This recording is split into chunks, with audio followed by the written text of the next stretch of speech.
Today, let's review what we expect for Tesla's vehicle deliveries for Q4 and a full year 2024. And let's do a roundup of everything that's changing at all the factories, the progress of the Megapack factory in Shanghai, the Megapack factory in Lathrop, our other Megafactories coming, Giga Shanghai, Giga Berlin, Giga Texas, plus the AI centers in Buffalo and Cortex in Texas. Lots of ground, literally, to cover here. And the perfect person, the only person I think that knows every single factory is Brian White. If you go to his channel on YouTube, FutureAza, you'll see he's got a show on every single one of these factories. He follows it like literally a hawk, right? You watch the drone videos, you count everything the hawk sees. Appreciate you joining me, Brian. Yeah, it's a lot of fun. On my channel, I do a lot of analysis that doesn't get very popular. I've got my Are They Doomed series is back, and it doesn't post great numbers, but guys, I'm doing the research anyway. I figure I might as well publish it because it's all part of my understanding. I'd suggest you do when you do your Are You Doomed series, right? You go through each of these legacy autos and you go deep on them and you understand everything. You should do the same thing for every single factory. I know you've done them. I've seen those videos. I just think that it's a good, they changed so much. Shanghai, Giga Shanghai today is not the Giga Shanghai of last year. So you should do a show. Each one in the comments, guys, tell me if I should do it. And if enough of you say so, I will do it. I'll go factory by factory. Well, is Shanghai doomed? Okay. So I'm going to go through each of these factories and you just tell us what you know about each of them, where they're at today, what's happening in them, any information you know. Okay? I think the big one we're all waiting for is the Megafactory in Shanghai. We know that in the last quarter, Tesla's energy just skyrocketed. At first, the volume sales went up, I think, to 9 gigawatt hours. And then now we saw that the following quarter, which is the last one, we saw the margins shoot up to 30%. They announced that Megapack factory in Shanghai, which is following the Lathrop factory, we'll talk about that later, is in development, right? But it's now going to be selling to customers in the first quarter. Grace Tao, Vice President in China of Tesla, says that it's ahead of schedule. What's your understanding of what's happening at the Megapack factory in Shanghai? I loved it. They said, yeah, we think we'll be in production in Q1. And when I think you and I saw that, I said, no, they'll definitely. They don't think, they will be. You can see the progress. You know what they're doing.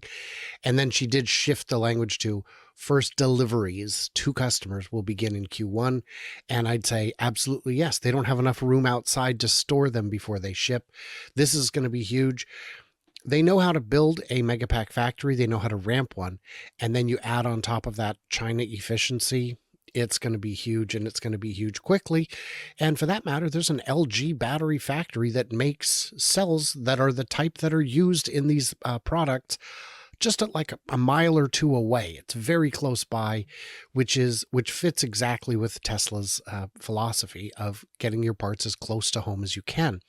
We don't have confirmation that these are the cells they're using. We just believe they are. This will become another cash printing machine. Okay, I've got photos of Giga Shanghai, and so they're ahead of schedule, which is nice. Talk about the size, because remember Brian Wang did an analysis of that. Can you share a little bit more about that? We were told that, it's going to be the same size as the factory in Lathrop, which has 40 gigawatt hours of capacity. But actually, then we saw some news reports that said, no, it's going to be 10 times the size. So I went out and measured the land and said, no, the land is 10 times the size.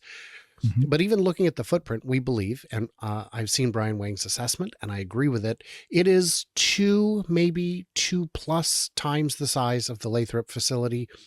And it will be, and we don't, the buildings shown in this rendering, they're not all underway. We don't know what's going into the building that doesn't have the solar panels. Yeah. Yeah, that's one. It is going to be about twice the size, which tells us, based on the efficiencies we've seen in the other Tesla factories in China, it'll be 2 to 3 times the capacity of the one in Lathrop, which is what you need.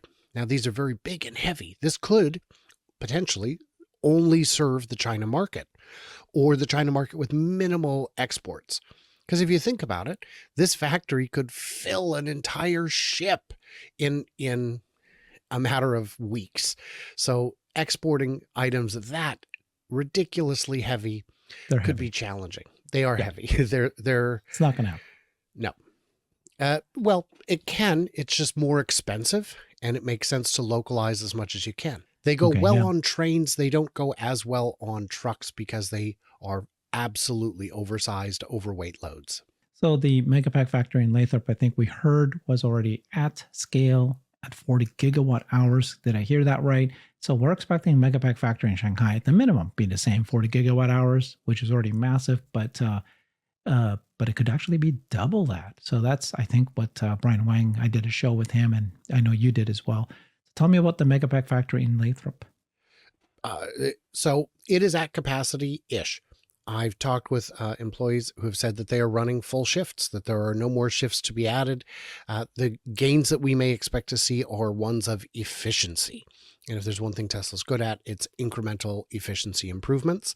And so I've had I said, well, could we see 42 gigawatt hours? The answer was absolutely. Of course we could, because they're always finding one more way to streamline.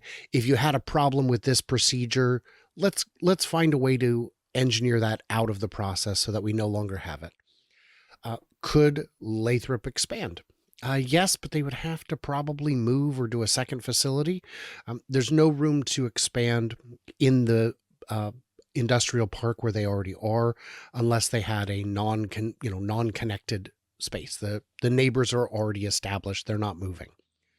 But what you would do is then just move part of the process to another building, so that instead of doing everything in the one building, you would, for example, put modules together across the street and then just have them sent over.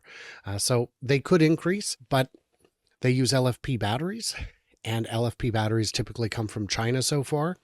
So until we get either a reprieve on the import duties on LFP batteries, or domestic production that can keep up with the prices that we've seen from China, that's going to be a financial bottleneck where the cost of the Megapacks will continue to not be viable for a number of customers. In a show that you and I just did, that we have already published, we talked about how in Lathrop, they just said, congratulations to the 10,000th Megapack. Here they are. This is look at all those Megapacks that they have photos in the back there. And that's the inside the facility.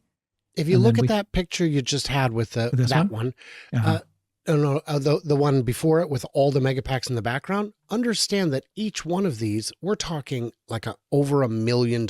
You're talking hundreds of thousands of dollars of profit per Megapack. This is just a pile of cash, and it's always in motion. It's always on its way out the door, and it just doesn't stop. Yeah. And then Drew Baglino said that this Lathrop one was what was it? It was, what did he say? It was a J.C. Penney warehouse. And now it's the largest utility battery manufacturing plant in the world today. So far. Megapack factory Shanghai in just a few more months. Now, how long do you think that Shanghai will take to scale and ramp up? How long did it take Lathrop to ramp up? 2 years?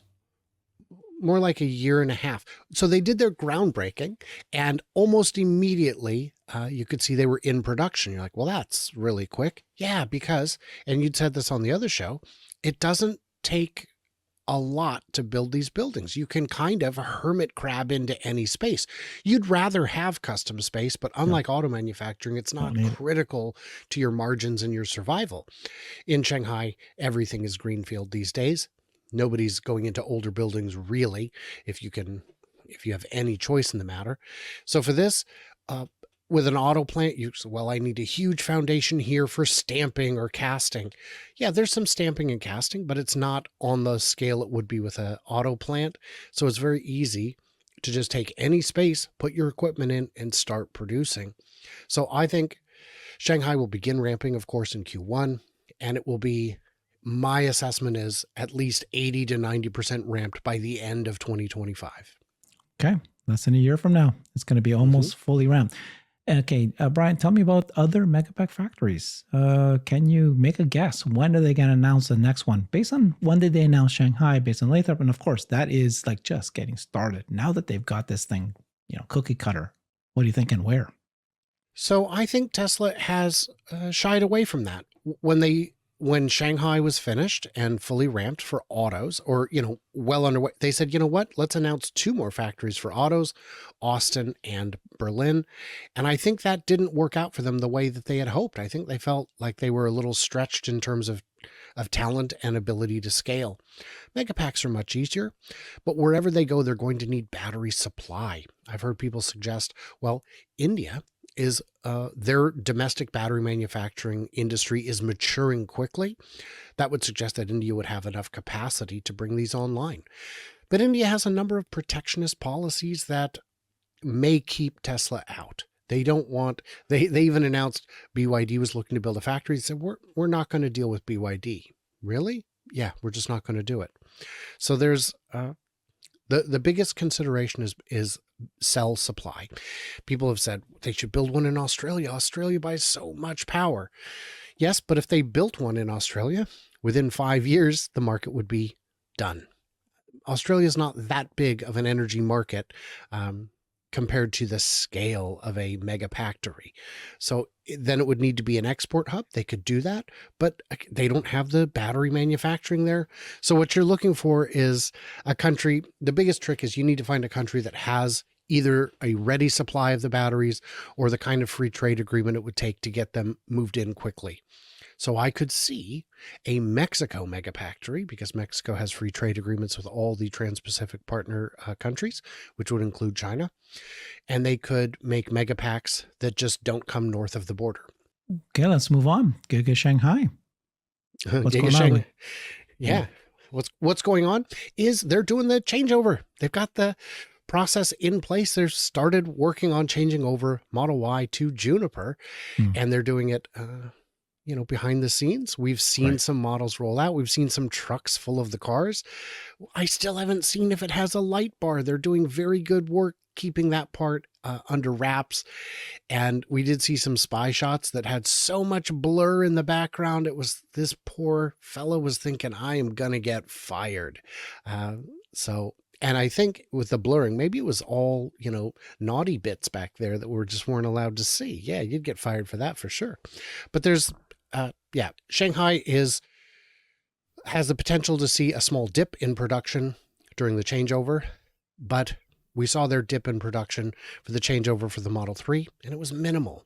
So things are going well there. They are, of course, out of land, so they're not building very aggressively. And I went to check out the drone footage the other day, but there was airspace restrictions, and now they're into their annual trade expo, which imposes citywide flight restrictions for drones. So there is no footage coming out of Shanghai until next week, but I'll be on the lookout for that. Okay. So we have no signs or signals of the Juniper Model Y. Any signs or signals about the new, more affordable models? No, absolutely none. Not anywhere. What we have is speculation, and I mean it's on tap. We have so much of it: fresh, locally sourced, organic speculation. It's the good stuff, man. It's the good stuff. Okay. Mm-hmm. Giga Berlin. So you said Giga Shanghai, by the way, you've told me before, it's already out of space. So you're kind of wondering, where would they do the unboxed model? Where would they do these new affordable models? But we have heard local media news from China reporting that there's something going on inside the factory, and they called it closed loop, where they didn't want, no one can share what's going on in that area. But my understanding is that's all Juniper, and that anything unboxed is not yet off the drawing board. It's not yet implemented, but every bit of manufacturing they do is one step closer to it. All right. Giga Berlin. Giga Berlin. They've put up new buildings outside. They're permanent structures, but they're semi-permanent, I guess you'd say. We don't know what they're for. They look like they're for storage, which would suggest that maybe the warehouse on wheels is a little bit too far away, or it is out of space. It's definitely out of space. what's going on in Berlin is they are likely tooling up for Juniper as well. And the question was asked of me, is Berlin going to have bad production numbers while they tool up for Juniper? And my answer to that is, I don't think so. I think they're going to essentially begin construction of this, begin using the second line to make Juniper while the first line doesn't stop. And then when it's time to change over to Juniper, you just throw a small discount on all the inventory models of the older design and let the fleet buyers and value buyers get those instead, while you're now selling the newer model. So in Berlin, what I'm thinking we're seeing is a better utilization of space with the new Model Y Juniper. And we've seen some exterior construction to handle that. And at the far north of the site, there is all the clearing is underway for the new train station. And people have asked, a train station all the way up there? There's nothing up there. Yes, curious, isn't it? There will be stuff up there, just not today. And it's important to get it cleared and built in advance of that, so that, for one thing, you could drop the construction workers right where they need to be, and also be ready for the expansion as it happens. Okay, so Juniper, the new Model Y, revised Model Y, it's going to happen in every factory. Shanghai, Berlin, Texas. We know that. But yes. What about the new affordable models? Are you expecting that in Shanghai? Are you expecting it in Berlin? Are you expecting in Texas? Yes. So the answer is yes. I can't speak for Fremont because Fremont is a little harder to see inside of, and there isn't quite as much coverage. We don't know what the new affordable model is. I and others are of the mind that it could just be a stripped down 3 or Y. And if that's the case, there's nowhere to need to build it. You already have the lines. You just build them there. And we've seen other manufacturers who will build a variety of cars on a single line, 2 or 3. Even Tesla's S and X are built on a single line. So if you can make an SUV and a sedan on the same line, making 2 cars that are virtually identical on the same line isn't as much of a challenge. And it's not like they do a batch of S's and then a batch of X's. They're intermixed, because all that matters is the VIN number on the car, and when it rolls into your part of the you just look. That's what we're working on. That's what I'm doing. So I'm not worried about that. In Texas, we have more to talk about though. But all right, well, go ahead. Let's tell us about Giga Texas. So what's going on there? Well, we know they've got more space inside that is not yet utilized. Joe Techmeyer in July had an opportunity to get a VIP tour. He did the friends and family tour, and then at the end of it, he was had the opportunity to actually walk the factory anywhere you want. Where you want to go? Come on, let's go. Oh my gosh, I'm so jealous. But in that, he was able to, and he wasn't able to photograph anything or explain anything in clear detail, but he was able to say things like, there is unused space in this factory. There is room for more stuff here. Later, we were able to see that the equipment that had been delivered almost a year ago, 6 to 12 months ago, depending on which parts you're talking about, has begun being unpacked and brought inside. So, of course, what's the first thing I do? I set the playback to 4K, and I lean all the way up to my giant monitor, and I start reading labels. And what we've been able to determine is that some of this equipment is stamping equipment. So I am of the mind that they are building, like I suggested in Berlin, a parallel line to begin production of the Juniper while the existing Model Y line is still moving. You can have all the parts and you can just do it that way. And that's what led me to the conclusion of Berlin. Berlin's a little trickier. You don't get drone flights during the week. You only get them from the perimeter of the property and only on weekends. But Joe gets to fly over every day as much as he wants, because they love Joe, because everyone loves Joe. So we've seen that the equipment that's being brought in would support additional production. We don't have the demand for additional production. What on earth could they be making the Juniper? And the more affordable models? Same answer as Berlin. I don't think they're building a whole new model. Yeah. This could be like the BMW 318 Ti, where they just just kind of chopped the back off of an existing 4-door car. But I don't think the US has an appetite for 2-door 4-seaters the way it used to. I don't know. There isn't a market precedent existing today that would tell us that that would be a successful model, and it would be a whole lot more engineering where they could instead just give us cloth seats and Yeah. cut out some of the bells and whistles, Yeah. and for Yeah. that matter, just trim the margin a little bit, because Yeah. the real money is coming later when autonomy is I love so this. good Yeah. that it's inarguably Yeah. something you will buy. Yeah, I'm liking where you're going with this, because it'd be odd to have a Juniper, which is a revised Model Y, and then have two more new vehicles than just kind of taking the existing ones and kind of just making them a little bit more affordable, right? Cheaper. Mm-hmm. Because then it would be too much. You've got this brand new Model Y, which is 50% extra parts, and then you got two new ones, and you're trying to put all three on the same, revamping all the same. So it sounds more like what you might suggest. So that's interesting. And I would say that while the Model 3 was 50% new parts, I don't think the Model Y will be, because so much of it was updated after the Model 3 was designed that it could be 40%, 45%. Gotcha. But I do agree with you that adding two more cars that add vastly more new, I agree. That's interesting. Okay, I think we figured something out today. Thank you. Appreciated that.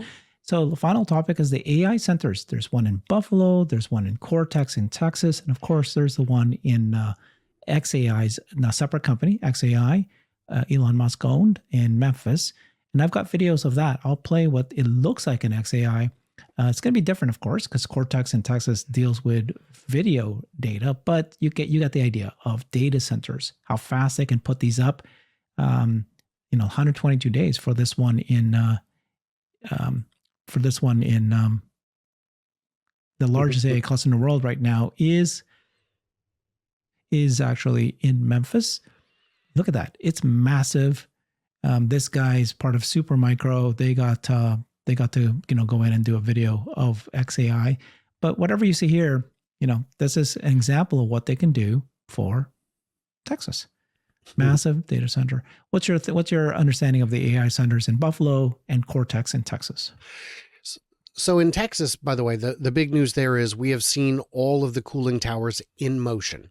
Whether that's for testing or operation is unclear, but we know that the processing power is in use, at least in some respect, and the cooling is monumental in scale. It is in motion. It is in the works. The big announcements we've seen for things like version 13 and some of the upcoming features, I think those timelines are soft, because until this is spooled up and running, I don't think it's knowable what the conclusions are that it will reach. In Buffalo, they've got a lot of equipment there. And then, of course, the question becomes, normally you just throw some fiber lines up, or maybe you want to use Starlink because you have it, but really fiber is going to be cheaper. How do you move data between those two locations in an effective, efficient way? And the answer is you invent your own new transfer protocol, which is an example of Tesla doing things that other companies can't do. They can't. It's not that they don't want to, it's that they wouldn't know where to start. Do we go out for bid on a new transfer protocol? It's just too daunting of a task. You don't even know where to cut in, so you just let someone else do it once they figured it out. And that's Tesla taking the lead in the industry once again. If you look at some of the connecting pieces that they've got in the Cybertruck, they said, look, we invented these because we needed them, because they work. You want to use them? If you want to use them, just let me know. You can use them. It is our in-house product, but it can be a standard if you want it to be. Transfer protocol, same thing. These data centers, if you've ever seen cabling before, you know how beautiful this is. It's so clean. It's so organized. And that's what you need, because you don't want it to be a big mess.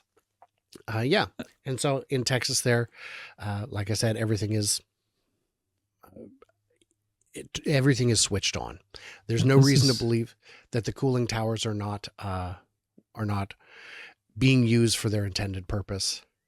Right there. Yeah, there's the Giga Texas. Oh, yeah. This is Joe Tegmeyer just a few weeks ago, and he's showing that these fans are now moving. And then we heard them announce, didn't they, that they said that they're already ahead of schedule, that 40% of this Giga Cortex is already running And they still got 50,000 of H100s to implement, and then you'll see all 6 of these running shortly. So this was true that it's actually happening now. Truly beautiful. It's a thing of beauty. And a quick reminder to the people who said, "Oh, Elon gave XAI those GPUs." No, they traded places in line. If Tesla had purchased and then just put on the shelf all those GPUs, that would have been a terrible deployment of capital, and that I actually would have criticized. No, they just swapped places in line. You can see the building itself isn't even quite finished, and it's already running. Like I've said before, the fact that this Death Star is not complete doesn't mean it can't zap your moon. So it is. Yeah, good. Love it. Yeah. So there we go. I don't know. That was fun. It's always great to catch up with you. You're, again, I've said at the beginning, probably the only person who knows every single thing about each of these factories and facilities. Go check him out at his YouTube channel at FutureAza. Thank you so much, Brian. Love it. Appreciate your contribution today.